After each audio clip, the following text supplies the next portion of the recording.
नमस्कार और इस खास विमर्श में आपका स्वागत है। आज हम आयुर्वेद के प्राचीन ज्ञान के सागर में गोता लगा रहे हैं। खास तौर पर चरक संहिता के कुछ बहुत महत्वपूर्ण हिस्सों को देखेंगे। ये सिर्फ कोई पुरानी रेसिपी बुक नहीं है, बल्कि ये तो स्वास्थ्य, रोग और हाँ, मानव शरीर की एक गहरी, बड़ी बारीक समझ का खजाना है। बिल्कुल। इन अंशों से ये पता चलता है कि हजारों साल पहले भी वैद्य किस तरह से रोगों के मूल कारणों तक पहुंचते थे, कैसे वो शरीर में दिखते हैं और उनके पीछे के सिद्धांत प्रिंसिपल्स क्या थे। आज हम कुछ बुनियादी पर बहुत ही अहम कॉन्सेप्ट्स पर बात करेंगे, जैसे अग्नि, त्रिदोष, श्रोतस और ओजस। ये समझ लीजिए आयुर्वेद की इमारत के पिलर हैं। सही कहा। तो हमारा मकसद यही है कि इन जरा जटिल लगने वाले ग्रंथों से ज्ञान के वो मोती निकाले जो आज भी काम के हैं, और ये समझें कि आयुर्वेद हेल्थ प्रॉब्लम्स को कैसे देखता है, कैसे उन्हें संभालता है। चलिए शुरू करते हैं ये ज्ञान वाला सफर। सबसे पहले बात करते हैं अग्नि की। अक्सर लोग इसे सिर्फ डाइजेशन से जोड़ते हैं, पर ये उससे कहीं ज्यादा है ना? निश्चित रूप से आयुर्वेद में अग्नि को तो जीवन का आधार माना गया है। ये सिर्फ हमारे पेट की जो पाचन अग्नि है, जठराग्नि, वही नहीं है, बल्कि शरीर के हर कोशिका, हर टिश्यू के लेवल पर जो मेटाबॉलिज्म और बदलाव की प्रक्रिया है, वो है ये। जब अग्नि ठीक रहती है, संतुलित, तो शरीर खाने से पोषण सही से लेता है, एनर्जी बनती है और वेस्ट बाहर निकलता है। हेल्थ इसी बैलेंस पर टिकी है। अच्छा, तो ये सिर्फ खाना पचाना नहीं, बल्कि पूरे शरीर का मेटाबॉलिज्म है। जी जैसे हमारे सोर्सेज में गृहिणी चिकित्सा का जिक्र है, जी जिसे आजकल हम शायद मैल अब्जॉर्प्शन कह सकते हैं। वहां साफ लिखा है कि भाई अग्नि की रक्षा करना सबसे जरूरी है। और दिलचस्प बात ये कि कमजोर अग्नि से सिर्फ पेट की प्रॉब्लम ही नहीं, पांडु रोग एनीमिया भी हो सकता है। ये कैसे जुड़ा है? हाँ, ये सीधा कनेक्शन है। देखिए, जब आपकी पाचन और मेटाबॉलिक अग्नि जठराग्नि और धात्वाग्नि कमजोर होगी, तो आप जो खा रहे हैं उसमें से जरूरी पोषक तत्व, जैसे मान लीजिए आयरन है या विटामिन B12, शरीर ठीक से सोख नहीं पाएगा, एब्जॉर्ब नहीं कर पाएगा। और ये तत्व तो खून बनाने के लिए जरूरी हैं। तो अग्नि की कमी सीधे सीधे खून की कमी यानी पांडु रोग का कारण बन सकती है। अग्नि ही तो भोजन को सार यानी पोषण और किट यानी मल या वेस्ट में बदलती है। यहां तक कि आयुर्वेद में 7 तरह की धात्वाग्नि का भी जिक्र है। हर धातु या टिश्यू, जैसे रक्त, मांस, मेद वगैरह, उसकी अपनी एक अग्नि होती है जो उसे बनाने और पोषण देने का काम करती है। अरे वाह! शरीर के हर लेवल पर एक आग काम कर रही है, और अगर ये गड़बड़ा जाए तो दिक्कत होती है। जैसे उदर रोग यानी पेट का अजीब तरह से फूलना, इसमें भी अग्नि की भूमिका बताई गई है। हाँ बिल्कुल। उदर रोग में क्या होता है कि उदक वह स्रोतस, जो पानी को ले जाने वाले चैनल्स हैं, और स्वेद वह स्रोतस, जो पसीने के चैनल्स हैं, उनमें रुकावट आ जाती है। और साथ ही प्राण वायु, अग्नि और अपान वायु जो नीचे की तरफ जाती है, वो भी दूषित हो जाते हैं। इन सबके बिगड़ने से पेट में पानी या गैस भरने लगती है। इसी तरह मदात्य यानी बहुत ज्यादा शराब पीने से जो प्रॉब्लम्स होती हैं, उसमें भी अग्नि मंद पड़ जाती है और ओजस का क्षय होता है। ओजस यानी शरीर की मेन लाइफ फोर्स या वाइटैलिटी, जो हमारी इम्यूनिटी और ताकत का बेस है। तो अग्नि का बैलेंस बनाए रखना वाकई बहुत जरूरी लगता है। अच्छा, अग्नि के बाद आयुर्वेद का दूसरा बड़ा प्रिंसिपल है त्रिदोष: वात, पित्त, कफ। ये क्या है और ये इतने महत्वपूर्ण क्यों हैं? हाँ, वात, पित्त, कफ, इन्हें आप शरीर की 3 मौलिक ऊर्जाएं या बायो एनर्जी समझ सकते हैं। ये हमारे सभी शारीरिक और मानसिक कामों को कंट्रोल करते हैं। वात जो है वो मूवमेंट और कम्युनिकेशन का प्रिंसिपल है, पित्त ट्रांसफॉर्मेशन और मेटाबॉलिज्म का, और कफ स्टेबिलिटी और स्ट्रक्चर का। जब ये तीनों अपनी सही मात्रा में, सही क्वालिटी में होते हैं, तो शरीर और मन स्वस्थ रहते हैं। और जब इनका बैलेंस बिगड़ता है तभी बीमारियां होती हैं। हमने जो स्रोत देखे उनमें तो लगभग हर बीमारी के वर्णन में इन दोषों का रोल बताया है, चाहे वो पाचन की समस्या हो, स्किन की हो या फिर मेंटल हेल्थ की। बिल्कुल। और आयुर्वेद की खूबी ये है कि वो एक ही रोग के अलग अलग टाइप बताता है। ये इस पर डिपेंड करता है कि भाई कौन सा दोष ज्यादा बढ़ा हुआ है। जैसे गुल्म यानी पेट में गांठ जैसा लगना, अगर ये वात के बढ़ने से हुआ है, वातज गुल्म, तो उसमें तेज चुभने वाला दर्द होगा, जगह बदलता रहेगा। अगर पित्त के कारण है, पित्तज गुल्म, तो जलन होगी, पसीना आएगा, ऐसे लक्षण होंगे और कफज गुल में भारीपन और स्थिरता सी महसूस होगी। अच्छा, तो लक्षणों से पता चल जाता है कि कौन सा दोष गड़बड़ है और फिर इलाज भी उसी हिसाब से होता होगा। हाँ, यही तो आयुर्वेद का पर्सनलाइज्ड मेडिसिन वाला फंडा है। वात को शांत करने के लिए अलग दवाएं होंगी, अलग लाइफस्टाइल होगी, पित्त के लिए अलग और कफ के लिए अलग। सिर्फ बीमारी का नाम जानकर इलाज नहीं होता, बल्कि रोगी की प्रकृति क्या है, दोष की क्या स्थिति है, ये देखकर इलाज तय होता है। ये तो बहुत लॉजिकल लगता है। अब तीसरी अहम कड़ी पर आते हैं, स्त्रोतस और आम। ये क्या चीज है? स्त्रोतस का मतलब है शरीर के अंदर के रास्ते या चैनल्स। ये बड़े भी हो सकते हैं, जैसे हमारी आंतें, और बहुत छोटे, माइक्रोस्कोपिक भी, जैसे सेल्स तक न्यूट्रिशन ले जाने वाले रास्ते। इनके जरिए ही पोषक तत्व, धातुएं और मल पूरे शरीर में आते जाते हैं, घूमते हैं। तो अगर इन रास्तों में कोई रुकावट आ जाए, जैसे ट्रैफिक जैम, तो दिक्कत होगी? बिल्कुल सही पकड़ा। जब इन स्रोतों में रुकावट आती है, जिसे संघ कहते हैं, या वो फैल जाते हैं जरूरत से ज्यादा, अति प्रवृत्ति, या उनमें कुछ गलत चीज बहने लगती है, विमार्ग गमन, तो रोग पैदा होते हैं।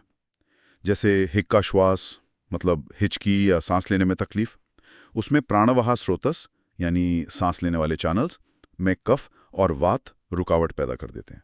और आम का क्या रोल है इसमें? ये शब्द भी बार बार सुनने में आता है। आम, हाँ, ये आयुर्वेद का एक बहुत ही जरूरी कॉन्सेप्ट है। जब अग्नि कमजोर होती है तो खाना ठीक से पचता नहीं है। ये अधपचा, चिपचिपा सा जो पदार्थ बनता है, वही आम कहलाता है। इसे आप मेटाबॉलिक वेस्ट या टॉक्सिन जैसा समझ सकते हैं। ये आम शरीर के स्रोतों में जमा होकर उन्हें ब्लॉक कर देता है और वहीं से बीमारियां शुरू हो जाती हैं। जैसे आपने ट्रैफिक जाम कहा, तो आम उस जाम का मेन कारण बन सकता है। अच्छा, तो ये आम ही कई बीमारियों की जड़ है, जैसे गृहिणी, गुल्म या सूजन मतलब स्वायत्थु में इसका जिक्र आता है। तो इलाज में पहले इस आम को हटाना जरूरी होता होगा? हाँ बिल्कुल। आयुर्वेद में अक्सर चिकित्सा का पहला स्टेप आम पाचन ही होता है, यानी ऐसी दवाएं या तरीके अपनाना जिससे ये जमा हुआ आम पच जाए या शरीर से बाहर निकल जाए। इसके लिए लंघन यानी फास्टिंग, दीपन यानी अग्नि बढ़ाने वाली चीजें, और पाचन यानी आम पचाने वाली चीजें, इनका प्रयोग किया जाता है। जब तक ये स्रोत साफ नहीं होंगे और आम नहीं हटेगा, तब तक दवाई भी ठीक से काम नहीं कर पाएंगी। ये तो शरीर की अंदरूनी सफाई जैसा हुआ।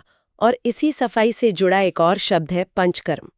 ये क्या है और क्यों इतना महत्वपूर्ण माना जाता है? पंचकर्म, हाँ, ये आयुर्वेद की एक खास शोधन यानी डिटॉक्सिफिकेशन थेरेपी है। इसमें 5 मुख्य कर्म होते हैं।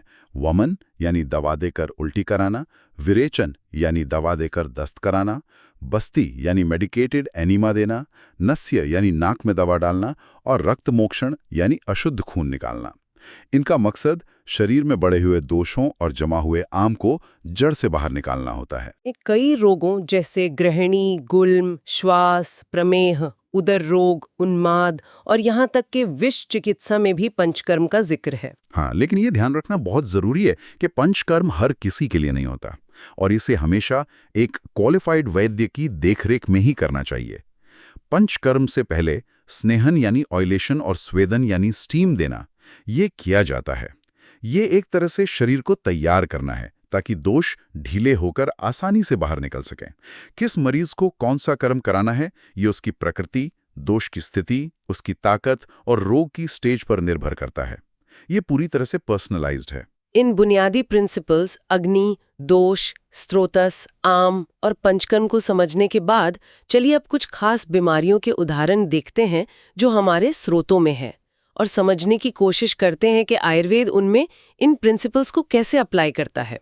गृहिणी यानी मैल एब्जॉर्प्शन से शुरू करते हैं। हाँ, गृहिणी में जैसा हमने पहले भी बात की, मेन प्रॉब्लम अग्नि की कमजोरी और आम का बनना है।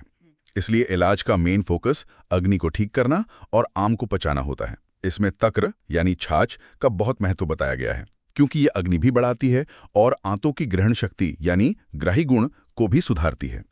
दशमूल जैसी जड़ी बूटियों से बने घी या अरिष्ट जैसे दशमूल अरिष्ट, इनका प्रयोग भी अग्नि को ताकत देने के लिए किया जाता है। अच्छा, अब बात करते हैं प्रमेह की, जिसमें आजकल का डायबिटीज मेलिटस भी शामिल है।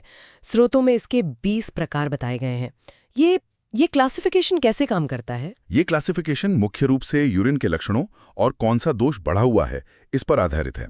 आयुर्वेद प्रमेह को सिर्फ शुगर की बीमारी नहीं मानता, बल्कि ये पूरे मेटाबॉलिज्म की गड़बड़ी है। और दिलचस्प बात यह है कि हजारों साल पहले ही चरक संहिता ने प्रमेही रोगियों को 2 मेन कैटेगरी में बांटा था, स्थूल यानी मोटे और कृश यानी दुबले, और दोनों के लिए चिकित्सा का प्रिंसिपल अलग बताया था। अरे वाह, ये तो मतलब आजकल के हिसाब से भी बहुत एडवांस सोच है। क्या सिद्धांत था? स्थूल प्रमेही, जिनमें अक्सर कफ दोष बड़ा होता है, उनके लिए शोधन यानी पंचकर्म जैसी शुद्धिकरण चिकित्सा पर जोर दिया गया, ताकि एक्स्ट्रा कफ और मेद धातु कम हो। जबकि कृश प्रमेही, जिनमें वात या पित्त ज्यादा हो सकता है और धातु क्षय यानी टिश्यू डिप्लेशन होता है, उनके लिए संतर्पण यानी पोषण देने वाली चिकित्सा बताई गई। दोनों के लिए यव यानी जौ का प्रयोग बहुत महत्वपूर्ण बताया गया है, क्योंकि ये कफ और मेद को कम करता है और इसमें लेखन यानी स्क्रैपिंग वाला गुण होता है। मेषशृंगी यानी गुड़मार जैसी जड़ी बूटियों का भी जिक्र है, जिसके एंटी डायबिटिक गुणों की पुष्टि तो आज की रिसर्च भी करती है। ये वाकई दिखाता है कि उपचार कितना इंडिविजुअल था। अब एक अलग तरह की समस्या लेते हैं, उन्माद, जिसे हम शायद आज साइकोसिस कह सकते हैं। आयुर्वेद इसे कैसे देखता है? उन्माद को आयुर्वेद धी यानी बुद्धि, सत्व यानी मन और स्मृति यानी याददाश्त का विभ्रम मतलब गड़बड़ा जाना मानता है। इसके भी 2 मुख्य कारण बताए हैं, निज यानी शरीर के अपने दोषों, वात पित्त कफ के बिगड़ने से, और आगंतुच यानी बाहरी कारणों से। बाहरी कारणों में मानसिक आघात या कुछ स्रोतों में अभौतिक सत्ताओं जैसे भूत प्रेत वगैरह का प्रभाव भी माना गया है। हृदय को मन का स्थान माना है, इसलिए उसकी शुद्धि और शांति पर जोर दिया जाता है। और इसका उपचार कैसे बताया गया है? उपचार में पहले शोधन यानी पंचकर्म करके शरीर और मन के जो रास्ते हैं उनको साफ किया जाता है। फिर मेध्य रसायन यानी ब्रेन को पोषण देने वाली और मन को शांत करने वाली दवाइयों का प्रयोग होता है। इसमें खास तौर पर घृतपान यानी औषधियों से सिद्ध घी पिलाना बहुत महत्वपूर्ण है, जैसे कल्याणक घृत या महापैशाचिक घृत का जिक्र मिलता है। माना जाता है कि ये ब्रेन की नसों को स्निग्धता और पोषण देकर धी सत्व स्मृति को वापस लाते हैं। साथ ही सात्विक आहार विहार और शांत माहौल पर भी बहुत जोर दिया गया है। ये मन और शरीर के गहरे कनेक्शन को दिखाता है। एक और एरिया जो काफी डिटेल लगता है वो है विष चिकित्सा यानी टॉक्सिकोलॉजी। क्या आयुर्वेद में इसका भी एक सिस्टमैटिक वर्णन है? हाँ, बिल्कुल। चरक संहिता में विष विज्ञान पर पूरा चैप्टर है। इसमें विष के टाइप बताए हैं। स्थावर यानी पेड़ पौधों या मिनरल से मिलने वाला, जंगम यानी जीव जंतुओं जैसे सांप बिच्छू मकड़ी से मिलने वाला, और गर्विष जो 2 या 2 से ज्यादा चीजों के मिलने से बनता है या धीरे धीरे असर करता है। विष के शरीर पर असर करने के 8 वेग या स्टेज बताए गए हैं। और उपचार के तरीके क्या सिर्फ जड़ी बूटी ही दी जाती थी? नहीं, उपचार के 24 तरीके बताए गए हैं। इसमें मंत्र पढ़ने से लेकर बंधन यानी जैसे सांप काटने पर कसकर बांधना, कर्तन यानी चीरा लगाना, चूषण यानी विष चूस कर निकालना, अग्निकर्म यानी दागना, रक्त मोक्षण यानी अशुद्ध खून निकालना, ऐसे फिजिकल उपाय भी शामिल हैं। वमन विरेचन नस्य जैसे शोधन कर्म भी हैं।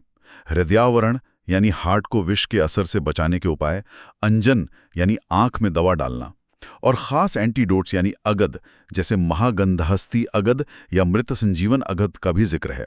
सांप के काटने के प्रकार जैसे कोबरा, वाइपर, करेत के डंक और उनके लक्षणों के आधार पर अलग अलग इलाज भी बताए गए हैं। ये दिखाता है कि उस समय टॉक्सिकोलॉजी कितनी एडवांस थी। ये तो सचमुच बहुत व्यापक है। इन सभी उदाहरणों से एक बात तो साफ हो रही है कि आयुर्वेद चीजों को अलग अलग करके नहीं देखता। बिल्कुल, यही आयुर्वेद का सार है। इंटरकनेक्टेडनेस, अग्नि, दोष, धातु यानी टिश्यूज, मल यानी वेस्ट प्रोडक्ट्स, स्रोतस, ये सब एक दूसरे से जुड़े हैं और एक दूसरे पर असर डालते हैं। स्वास्थ्य इनका संतुलन है और रोग इनका असंतुलन। इलाज का लक्ष्य सिर्फ लक्षण दबाना नहीं, बल्कि इस बैलेंस को फिर से बनाना है। और ये संतुलन सिर्फ शरीर के अंदर ही नहीं, बल्कि हमारे खाने पीने, लाइफस्टाइल और यहाँ तक कि मन और भावनाओं से भी जुड़ा है। जैसे हमने उन्माद या मदात्ते में देखा, या फिर वाजीकरण यानी एफ्रोडीजियक थेरेपी और योनि व्यापत यानी गायनेकोलॉजी के चैप्टर्स में भी आहार विहार और मेंटल स्टेट पर बहुत ध्यान दिया गया है। हाँ, पथ्य अपथ्य यानी क्या खाना चाहिए और क्या नहीं, ये हर रोग के इलाज का एक जरूरी हिस्सा है। इसी तरह सही दिनचर्या, रात्रिचर्या, ऋतुचर्या यानी मौसम के हिसाब से लाइफस्टाइल, इन सबको महत्व दिया गया है। तो चरक संहिता के इन अंशों की हमारी इस पड़ताल से ये साफ है कि आयुर्वेद सिर्फ जड़ी बूटियों का नुस्खा नहीं, बल्कि ये तो जीवन जीने का, संतुलन बनाए रखने का एक होलिस्टिक साइंस है। और सबसे महत्वपूर्ण बात जो बार बार सामने आती है वो है व्यक्तिगत नजरिया। हर इंसान अलग है, उसकी प्रकृति अलग है, उसके दोषों का बैलेंस अलग है, उसकी ताकत अलग है।